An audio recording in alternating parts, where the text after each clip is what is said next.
Welcome back sa aking channel. Sarah Geronimo muntik nang hindi makapanood live concert ni Billie Eilish dahil pinagdudahan ng guard ang dala niyang alkohol na isang alak. Panuurin at pakinggan ang buong detalye.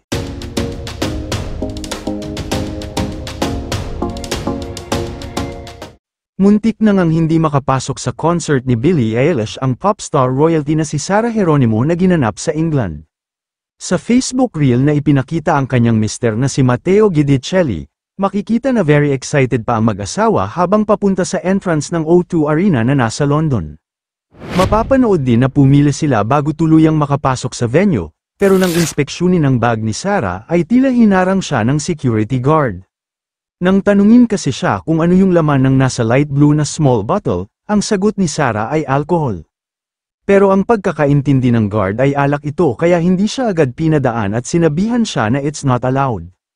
To the rescue naman agad ang kanyang mister at nilinaw sa security na ito ay para sa kamay na isang hand sanitizer. Nabanggit din ni Matteo ang slight aberya na na-encounter nila, also almost got in trouble for bringing in alcohol. Relax, it was just Green Cross.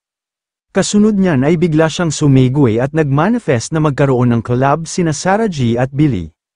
Ayon pa kay Matteo, but here's a thought. What if we saw a Sarah G x Billie Eilish collab someday? Now that would be will. Samantala, sa comment section, maraming netizens at fans ang pinuri si Sarah G dahil sa pagiging humble niya sa gitna ng pagsite sa kanya ng security, pati na rin ang pag-rescue ni Matteo sa kanya. Ayon pa sa ilang nagkomento, sobrang simple niya talaga pag nag-out of the country sila. Akala mo hindi artista sa Pinas, natawa naman ako sa alcohol, napaka-humble talaga ni Sarah. Siya lang ang nakita kong artista na nag-out of the country na sobrang simple lang ng suot at walang arte sa katawan. Kumpara sa iba na sumikat lang ng kaunti ay akala mo kung sino. Kayo mga ka-showbiz, anong masasabi nyo sa ating showbiz topic ngayon? Kung may opinion kayo ay magkomento lang kayo sa aking comment section. At syempre kung bago pa lang kayo sa aking channel ay mag-subscribe na kayo para lagi kayong updated sa mga showbiz trends na ina-upload ko. Maraming salamat po.